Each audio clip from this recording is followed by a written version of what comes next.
Eh bien bonsoir, 18h pile, vous êtes sur 01net TV et comme chaque jeudi, et si, nous sommes en direct jusqu'à 18h30 pour 01 Live Hebdo, toute l'actualité high-tech, le débriefing de cette semaine. C'est maintenant. Jérôme, bonsoir. Salut François, bonsoir à tous. Nous sommes de retour. Ben non, on était déjà là la semaine dernière, Oui, c'est vrai. Hein. Oui. Nous étions à Monaco, configuration un peu spéciale. À l'école 42 aussi. Oui, c'est vrai. Bon, au sommaire cette semaine, on va parler des annonces de Microsoft Surface Pro 3. La voici, la nouvelle Surface. Alors, le successeur du PC est-il arrivé, comme veut bien le dire Microsoft? On en parlera avec Eric Le Bourlou. Et vous avez un compte eBay. Est-ce que vous avez changé votre mot de passe? Oui, parce qu'on le sait, eBay a été piraté. C'est la loi des séries. Doit-on se méfier des géants du web maintenant? Est-ce que nos données personnelles sont menacées? On verra ça tout à l'heure aussi avec Pascal Samama. Delphine Sabatier nous rejoindra comme chaque semaine dans 01 Live Hebdo pour sa chronique consacrée aujourd'hui à Netflix. Netflix arrive en France à la rentrée, cette fois c'est confirmé, mais est-ce que nous ne risquons pas d'être un peu déçus? Voilà, est-ce que Netflix est le top? On verra ça tout à l'heure avec elle. Et puis nous irons du côté du labo 01net avec deux nouveautés et non des moindres puisqu'on découvrira un smartphone au nom exotique. Il s'agit du Johnny et c'est un smartphone, c'est tout simplement le plus fin du monde. Oui. Celle-là, je l'attendais. Je pensais qu'on allait la faire un petit peu plus tard. Pardon. Mais puisqu'on commence tout de suite, allons-y. À que Johnny, donc. Et c'est le smartphone le plus fin du monde. Voilà. On le découvrira tout à l'heure avec Bruno Cormier. Et puis aussi un PC de gamer tout petit. Voilà, c'est 01 Live Hebdo. Vous pouvez nous suivre sur 01net.com, sur Dailymotion, sur YouTube et sur la Live TV d'Orange. Bienvenue.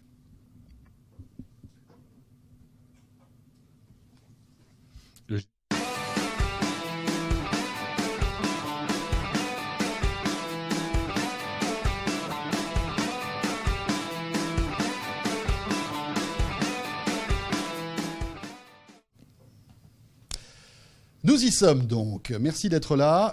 Alors Jérôme, on va commencer tout de suite par sans doute bien notre question 01 Live et nous intéresser peut-être à ce qui s'est passé la semaine dernière. Alors la semaine dernière, on le disait, on était au MEDPI de Monaco et nous croulions littéralement sous les objets connectés.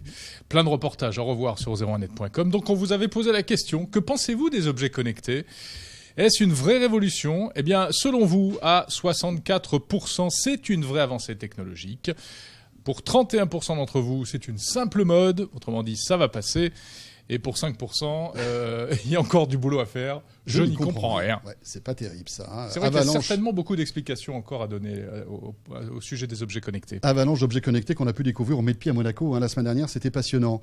Alors, notre question 01 Live de cette semaine, notre question 01 Net Orange. Alors, puisqu'on va parler de PC et de tablettes, allez, on met les pieds dans le plat. Au quotidien, les amis, vous êtes comment? Plutôt ordi de bureau, ordi portable? Je n'utilise pas d'ordi. Je ne sais pas comment vous faites. Peut-être que vous comptez avec les doigts. Ça marche aussi. Ouais. Vous êtes plutôt tablette ou alors vous êtes ordi ultra portable. Votez sur 01net.com. On a déjà des votes, Jérôme. Absolument. Et la tendance se dessine. Nous sommes à égalité entre les ordis de bureau et les ordis portables. Tiens, l'ordi de bureau a toujours la cote finalement. 29. C'est étonnant. Hein. Oui, c'est vrai. J'ai été très étonné aussi par ces résultats qui ne sont pas définitifs. Et puis, on le rappelle, ça n'a pas valeur de sondage. C'est notre petit sondage à nous pour alimenter la conversation. Donc, 29% utilisent des ordis de bureau, 27% des ordis portables, 24% je n'utilise pas d'ordi. Alors ça, j'adore cette réponse. Comment vous avez fait pour voter? Par smartphone peut-être.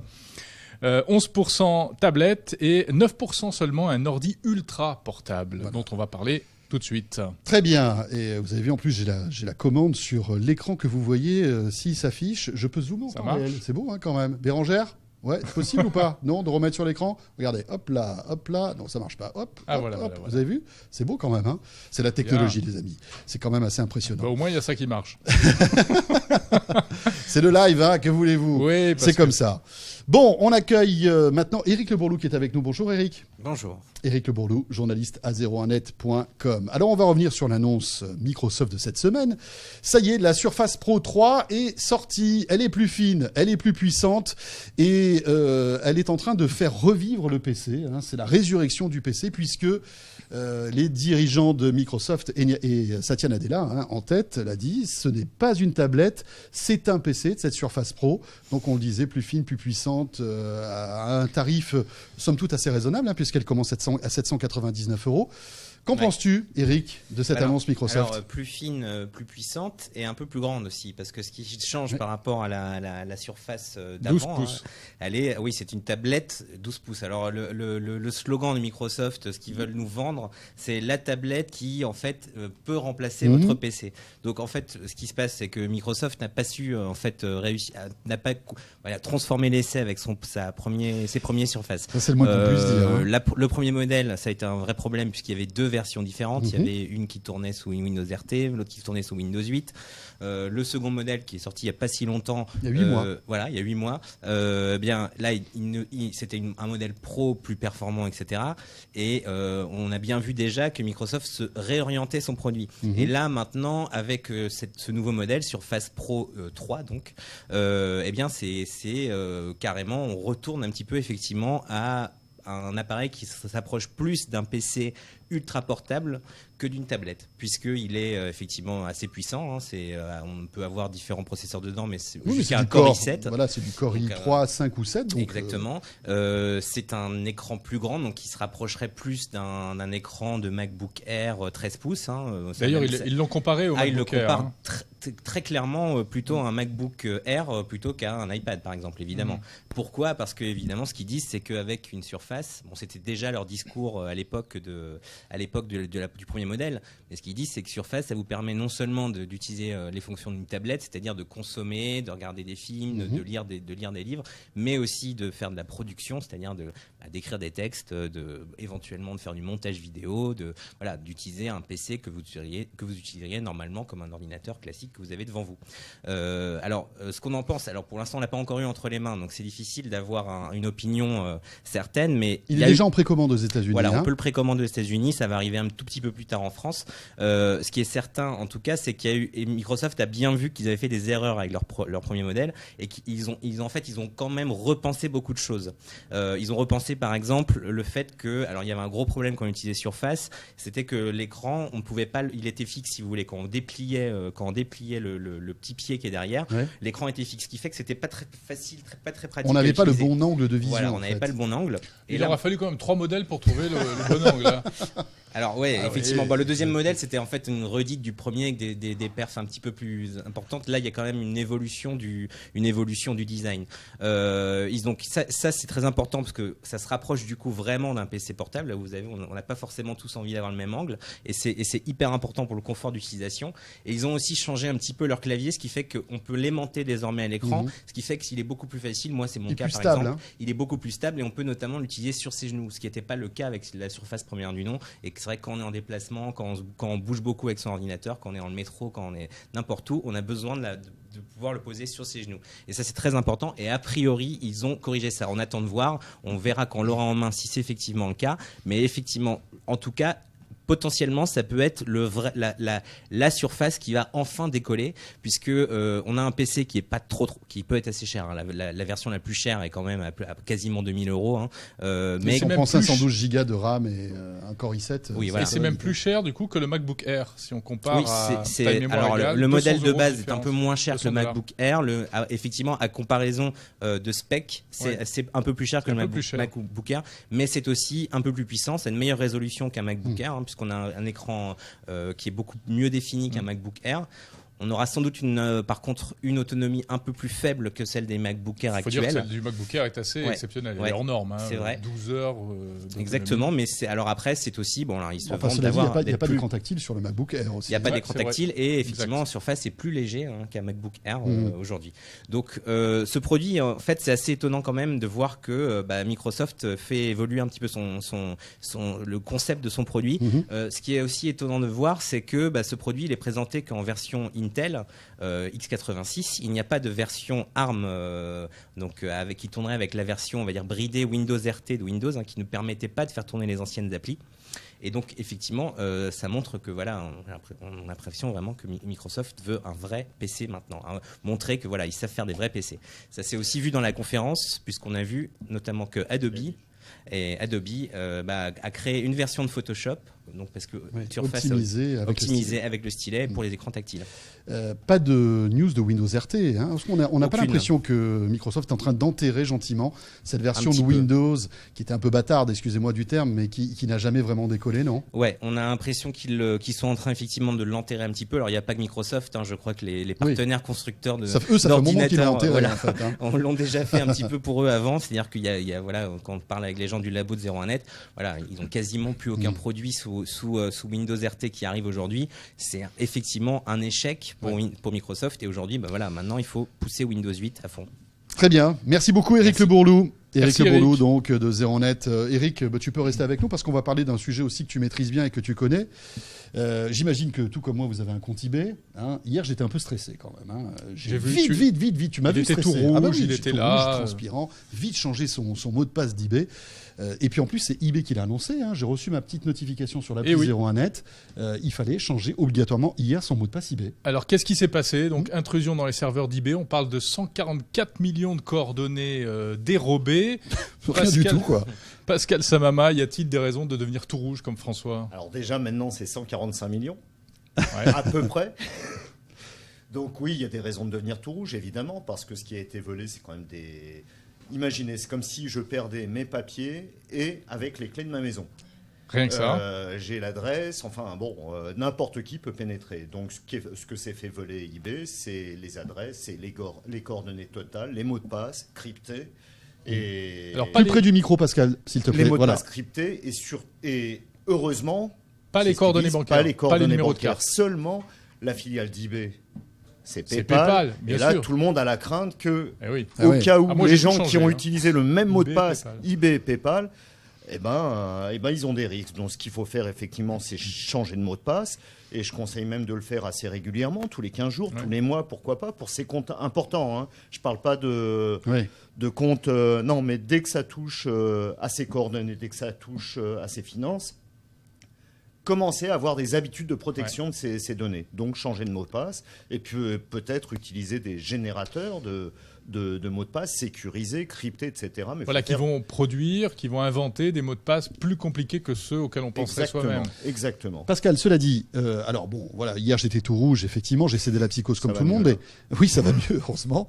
Mais cela dit, est-ce qu'on a vraiment des raisons de s'inquiéter? Est-ce qu'il y a des chances, si on ne change pas son numéro, de son mot de passe eBay, de se faire pirater son compte?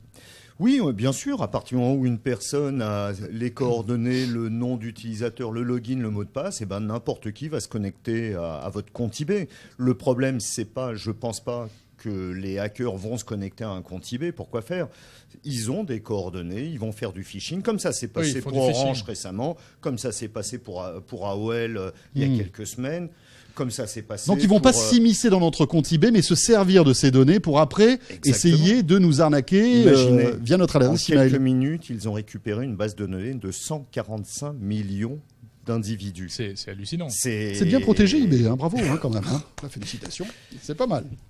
C'est pas facile. Alors moi je prends l'habitude maintenant de défendre les gens qui se font hacker, Orange, eBay. Les hackers ont toujours un coup d'avance sur les sociétés. Alors évidemment, pendant qu'eBay est en train de corriger, les hackers sont en train d'utiliser la même faille pour voir s'il n'y a pas un autre accès ou de détecter, de trouver une nouvelle faille. Et eBay va devoir... Alors Pascal, loi des séries, puisque cette fois c'est eBay, il n'y a pas très longtemps c'était Orange. Puis il y a eu Heartbleed. Oui, exact, il y a eu Heartbleed aussi. Donc ça veut dire quoi? On s'aperçoit que tous ces géants sont plus vulnérables que ce que l'on pouvait penser et du coup, on a des raisons de nous s'inquiéter aujourd'hui? Évidemment qu'il y a des raisons de s'inquiéter à partir du moment où on a imaginé qu'une banque ne mette pas un dispositif de sécurité adéquat pour protéger ses coffres, mais c'est un peu pareil. On s'étonne, moi je suis assez surpris que des données si sensibles ne soient pas mieux protégées qu'elles le sont. Là, c'est un problème de sécurité. Je crois que l'Europe, au niveau gouvernemental, les États-Unis, les gouvernements ont demandé à toutes ces sociétés d'améliorer un petit peu leur système de sécurité. Est-ce qu'ils vont le faire? On ne sait pas. On sait qu'en France, quand une société se fait hacker, doit déclarer immédiatement à la CNIL le hack pour pouvoir prévenir les utilisateurs, parce que c'est quand même des données personnelles. Elles le font toujours?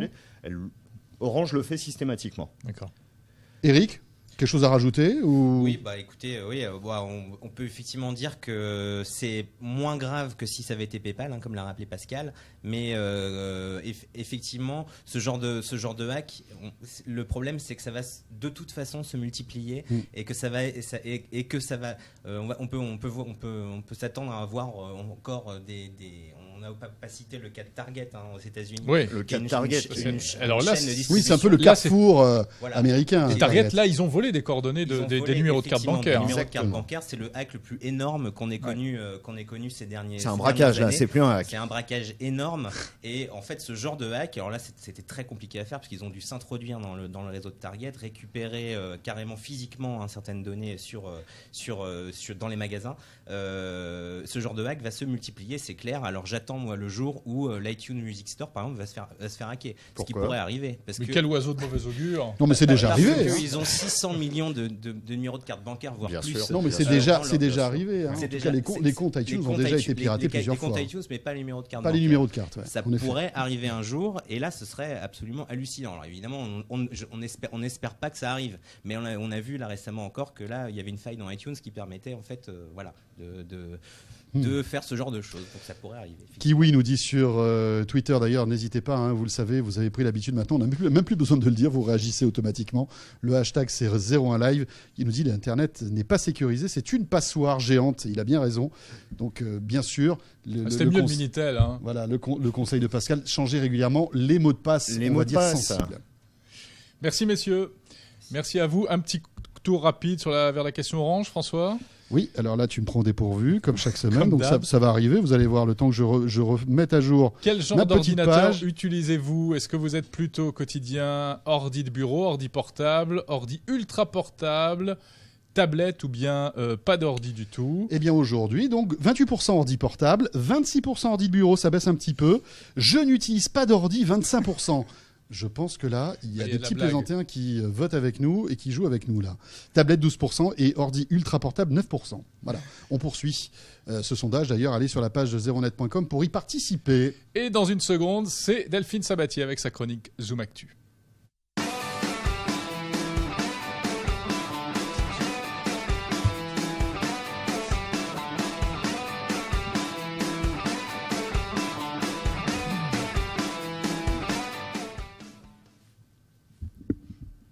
Le hashtag 01live pour donc participer, réagir au sujet qu'on évoque, à la fois Microsoft, eBay, mais aussi Netflix. On va en parler avec Delphine Sabatier qui nous a rejoint, directrice de la rédaction de 01net. Bonsoir Delphine. Bonsoir, comment allez-vous? Delphine. Très bien. Alors, le retour de 01live, oui, c'est super. C'est vrai. Donc c'est officiel Delphine, Netflix va arriver en France à la rentrée prochaine, cette fois ils l'ont dit. A priori l'abonnement sera d'environ 8 €.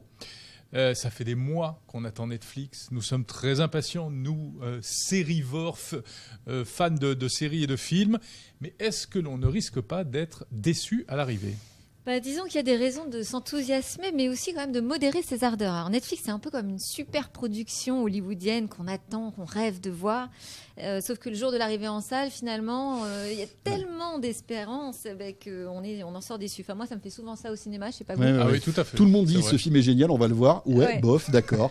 Voilà, donc là j'ai décidé que je voulais pas vivre cette expérience de désenchantement et que j'allais regarder les choses en face dès aujourd'hui sur les promesses mais aussi les limites de Netflix. Alors commençons Delphine par rappeler ce qui sera mieux qu'aujourd'hui grâce à Netflix. Alors déjà il y a le prix.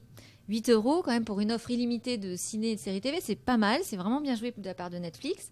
On aurait évidemment préféré payer 6 € comme c'était le cas au début, mais l'heure est à l'augmentation des prix chez Netflix qui veut pouvoir avoir les moyens de produire davantage de séries exclusives. Et c'est d'ailleurs l'argument choc aussi de Netflix, c'est sa capacité à lancer des super productions américaines comme les Français ne savent pas les faire. Mais bon, ne rêvons pas trop quand même, parce que finalement, en termes de top séries, les Français ont quand même déjà pas mal dealé les choses. Et on dit même qu'ils sont assez malins, puisque Canal+, M6 ou TF1 auraient complètement gelé les droits de retransmission. Ce qui aboutirait quand même à la chose assez étonnante que Netflix ne pourrait pas proposer dans un premier temps dans son catalogue les super séries américaines. Ouais, qu'on là, adore. c'est la guerre. C'est la guerre, vraiment. Exactement. Mais enfin, on a dit qu'on parlait des choses positives Oui. d'abord. Donc, pour revenir à ça, incontestablement, quand même, Netflix va révolutionner la manière dont on consomme la SVOD. L'interface est vraiment très simple, très sympa et vraiment efficace. Il y a aussi sa techno de streaming qui est vraiment éprouvée, l'offre multi-écran. Donc, c'est assez génial. On passe naturellement du PC, mobile, tablette, tout ça en regardant une même série ou un même film. Bon, alors ça c'est vachement bien, effectivement. Maintenant, venons-en donc à ce qui risque de nous décevoir. Oui, alors je rappelle qu'on est en France, dans le pays de l'exception culturelle du CNC, et que Netflix n'a pas de baguette magique, malheureusement. Donc, tout ce qu'on connaît aujourd'hui comme frein sur la diffusion de la VOD et de la SVOD, ça ne va pas s'envoler d'un coup d'un seul. Netflix sera obligé de respecter le droit français, c'est-à-dire d'attendre 3 ans aussi avant la diffusion d'un film en SVOD. Et ça, qu'il officie depuis le Luxembourg ou les Pays-Bas, de toute façon, il faudra qu'il joue le jeu, qu'il montre patte blanche, même je dirais, avec les producteurs et tout l'ensemble de l'audiovisuel français. En tout cas, s'il veut bosser avec eux. Donc, ce qui risque de nous décevoir aussi, c'est la taille de son catalogue. On parle de 100 000 films et séries. Il faut savoir que c'est quand même principalement des séries, que le catalogue est très américain pour l'instant, C'est aux États-Unis. Hein, et que les films ne sont pas récents, on le répète. Quant à la capacité de production exclusive, alors en France, ça va commencer avec une série à Marseille. Bon, alors, si c'est comme Plus belle la vie ou une adaptation de Taxi, comme on parle avec EuropaCorp. François sera ravi. Ah oui, là, moi Mais aussi, j'ai une disons que deuxième. ça ne réjouira pas forcément Plus belle la vie 2, tout le le monde. retour. Bon, d'autant qu'il est peu probable finalement que cette série exclusive de Netflix soit prête pour le lancement. Et puis il y a plus embêtant également pour le lancement, il est peu probable que Netflix soit accessible depuis les box TV. Donc ce serait a priori qu'une offre web au départ. Les négociations avec les opérateurs français sont pas simples. Netflix est visiblement très gourmand, va imposer ses prix, ses technos. C'est pas dans les habitudes de nos opérateurs.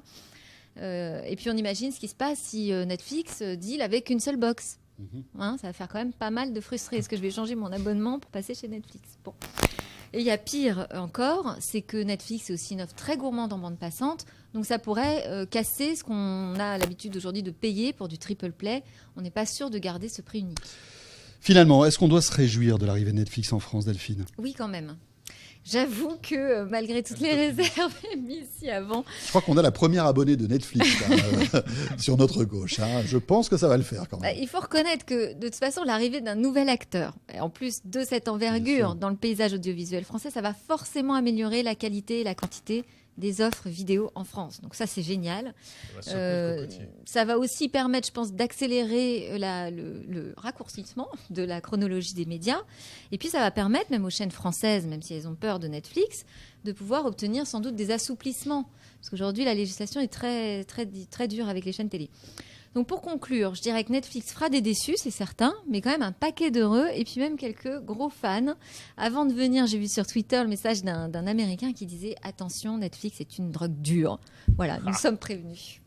Mais c'est incroyable, je crois qu'il y a un Américain entre 20 et 50 ans sur 3 qui est abonné à Netflix. C'est des scores... Ouais, il y a 48 incroyable. millions Ouais, d'utilisateurs. c'est fou, dans le hein. monde. C'est délirant. Donc 35 millions aux US. Bon, On y a attend plus avec qu'à. impatience. en tout Rendez-vous cas. à la rentrée, donc, vers la mi-septembre. Oui. Ça devrait Merci bien se Delphine. faire. Entre le beaucoup, 15 et le Delphine 19. Sabatier. Waouh, 15-19, c'est incroyable. Vraiment, elle est prête. Ah, Je je pense suis- qu'elle est comme ça devant son ordi. Starting. Merci Allez. Delphine Sabatier. On passe à la séquence labo dans 01 Live.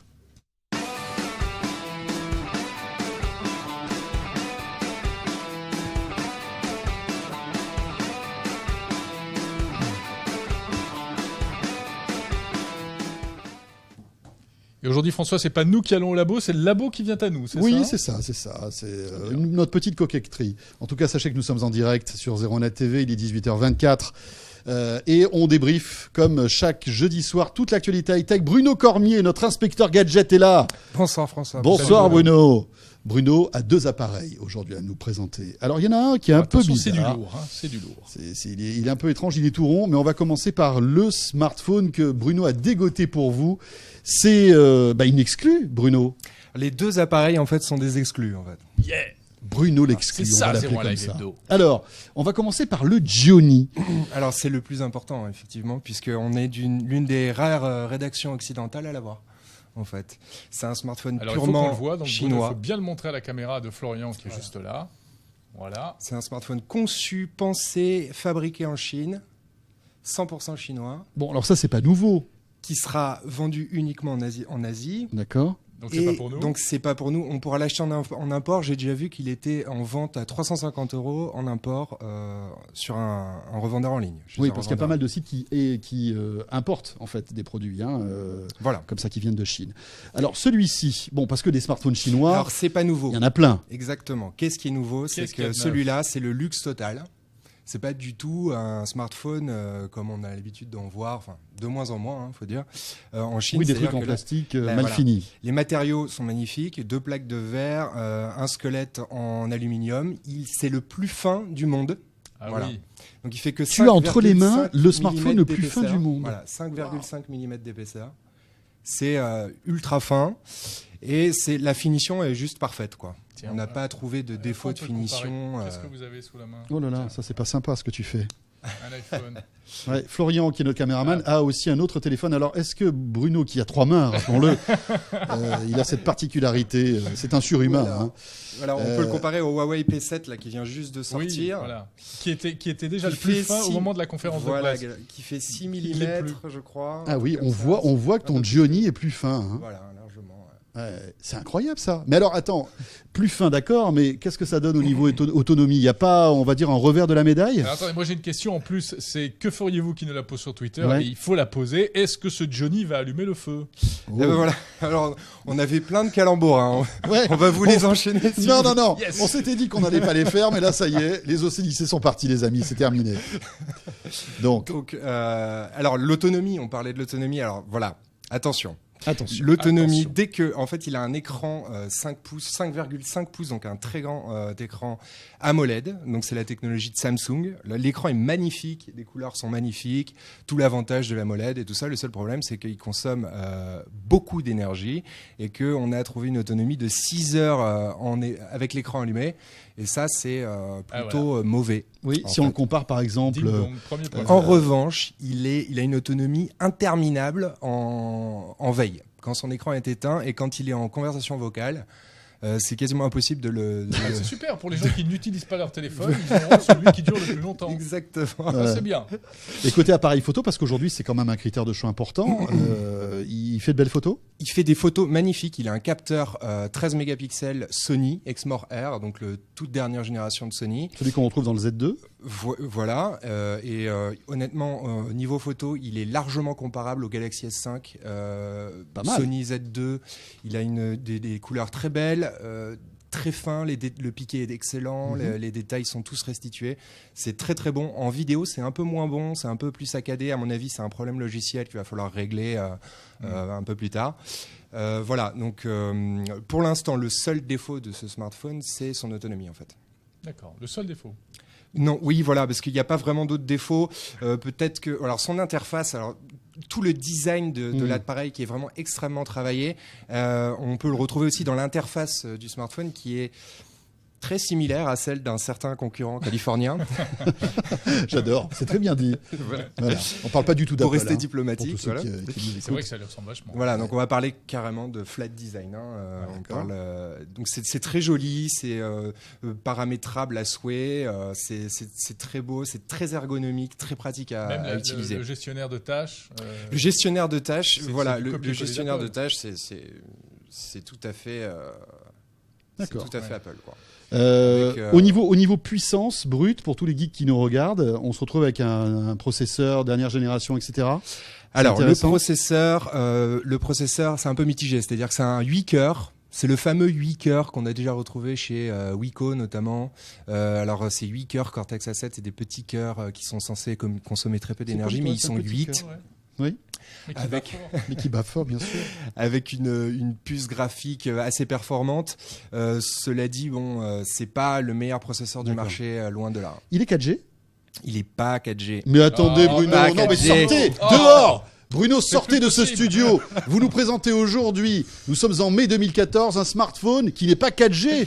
Oui, ça c'est un problème. Non, mais attendez. C'est un problème. Bon, en tout cas, merci Bruno pour ce premier objet, donc le Johnny. Et on signale rapidement que un test écrit, donc très très complet, signé par Bruno, est en ligne depuis une demi-heure là. Il était synchronisé avec cette présentation dans 01 Live. Là, le thème, c'est les 10 raisons pour lesquelles les Occidentaux devraient copier ce fabricant chinois. Bon, juste une question de Jonathan, il est pas étanche celui-ci. Il n'est pas étanche. Il n'est pas étanche, d'accord, ok. On va terminer par la petite boule que tu as devant toi. Voilà, autre exclusivité 01net en France cette fois-ci. Oui, excusez-nous, tout à l'heure c'était mondial, maintenant c'était que français. Donc, Plus modeste. On est un peu comme ça. Alors c'est le Zotac Z-Box Fair. Alors on parle beaucoup de mini PC en ce moment. Hein. Il faut On dirait une tête de renouveler un mort, peu comme les. ça. Vu comme ça, là, c'est un peu faut bizarre. renouveler un peu les PC. Oui, on avait fait une photo être ou ne pas être avec cette. Oui, voilà, c'est ça. C'est ça. Alors c'est la taille. Voilà, c'est une balle de handball à peu près. C'est tout Ah oui, belle sphérique. référence. C'est très ingénieux puisque le design est On peut assez montrer audacieux. l'arrière, parce qu'un PC, ça Oui, se voilà. regarde aussi. Il faut regarder sous les jupes du PC, hein, sinon Voilà, on y a voit des- rien. Je te reconnais bien là, Tous les Jérôme. ports USB, c'est extrêmement bien équipé. Il y a une flopée de ports. Il y a un lecteur lecteur de carte mémoire SD. Il y a tout ce qu'il faut. Il y a un processeur Core i5 4200U. C'est le processeur des Ultrabooks qu'on peut retrouver chez Et les qui est-ce qui fait Ultrabooks. ça C'est Zotac, c'est une marque taïwanaise qui est spécialisée dans le mini PC depuis maintenant 3-4 ans. Je crois qu'il allait dire qui faisait- spécialisé dans les boules. qui faisait des mini PC, assez classiques jusqu'à présent et qui ont décidé de tout changer. Et D'accord. alors l'avantage de ce mini PC, c'est qu'il s'ouvre très facilement. Ah, comment il s'ouvre? Il suffit juste, sans aucun outil, de l'ouvrir comme ça. Oh, c'est joli. Voilà. On peut donc changer la mémoire, le disque dur, puisqu'il va se vendre 350 € sans disque dur et sans mémoire. Donc il Moi, faudra je rajouter. suis tout frissonnant là. Découvrir l'intimité de ce Zotac là, comme ça, c'est impressionnant. Sympa. Hein. Alors, on va le qu'est-ce qu'on peut couvrir, faire avec ce genre de PC? On peut jouer, par exemple, Non, on ne peut pas jouer avec ce genre de PC. Par contre, D'accord. on peut absolument faire Tâche tout le bureautique. On peut même Tout- pas jouer au handball. Non, on peut pas jouer au handball. Une fois. Ça dépend. Tu joues une fois, Ça en fait. dépend de la taille de votre portefeuille. C'est ça. D'accord. Non, cela dit, on peut faire tout ce qu'on fait en bureautique, internet, vidéo, même ça peut décoder de la 4K. D'accord. Donc, ça peut être, par exemple, un beau système multimédia. Oui, sous la télé, par Sous la exemple. télé, par exemple. En plus, qui est plutôt design. Question surtout sur que- Twitter, Oui. est-il meilleur qu'un Mac Mini Il est en termes de puissance, performance, j'imagine. Enfin, en termes de, ça dépend quel Mac Mini. Alors si c'est un Mac Mini avec un Core i7 dedans, ce sera moins performant. Si c'est un Mac Mini milieu de gamme, ce sera aussi performant. D'accord. Voilà. Très bien. Système d'exploitation à l'intérieur aussi ou il y a pas? pas C'est de système- Corentin il qui est nous vendu demande sans ça. système Donc d'exploitation. après, on installe Ah, Windows voilà. ou ce qu'on veut dessus. Voilà, donc faut compter quand même 550 € pour avoir un PC D'accord. fonctionnel comme ça. Mais c'est de la dernière génération, un processeur assez. Parfait. Voilà. Et il est très silencieux, même en pleine activité intensive. Il ne fait pas un bruit et ça, c'est un énorme Ça, c'est avantage. un vrai plus. Bruno, tu reviens quand tu veux avec tes exclus. Pas de problème. Franchement, les portes du 01 Live Hebdo te sont ouvertes. Avec plaisir. Merci beaucoup, Bruno Cormier. Jérôme, pour se dire au revoir. Oui. Petit détour encore une fois du côté de la question 01 Net Orange. Volontiers. Au quotidien, les amis, vous êtes plutôt ordi portable, ordi de bureau, je n'utilise pas d'ordi, tablette ou ordi ultra portable. Eh bien, 30% d'entre vous ont voté pour l'ordi portable, 29% ordi de bureau, 22%. Le bureau baisse. Hein. Je n'utilise pas d'ordi, là c'est un petit peu baissé quand même. Vous vous êtes rendu compte qu'il fallait un ordi. Et puis 10% tablette, c'est pas mal, hein, 10% malgré tout tablette. Et puis 9% pour les ordis ultra Ouais, je suis un portables. peu surpris. Hein, les ultra portables, c'est pas Oui. encore vraiment entré dans les mœurs. C'est visiblement. Bon, c'est vrai que ça coûte très cher. Hein. Ça coûte très cher, très en cher. effet. Et puis c'est pas aussi puissant qu'un vrai ordi portable ou un ordi de bureau, quoi qu'on dise. Et bien voilà, on a Ben terminé voilà. ce 01 Live Hebdo, 18h33. On est presque dans les temps. Merci encore une fois de nous suivre chaque jeudi soir sur 01net TV. Merci d'être indulgent aussi sur les petits problèmes techniques que l'on peut rencontrer, mais qui font le charme de cette émission qui est en direct. Je le sais bien, Et oui, et puis vous le savez, vous avez le replay qui sera disponible dans Oui. quelques minutes qui à lui peine marche. sur YouTube, dans la soirée, sur 01net.com, etc. Pas de 01 Live la semaine prochaine, Bah non. François. Mais non, parce que c'est férié. Et oui. Et oui, mais on reviendra. Mais on revient, bien sûr. Promis dans 15 jours. Et puis avec toujours vos questions, la question orange et les petits objets insolites de Bruno. Portez-vous bien, très bonne soirée sur 01net TV et merci de nous suivre, comme chaque jour. On sera là demain, bien sûr. Et n'oubliez pas, tiens, lundi, le test du Huawei, le Ascend P7 qu'on a concocté pour vous, un téléphone, un smartphone très attendu aussi. Bonne soirée, à très vite. Bonne soirée.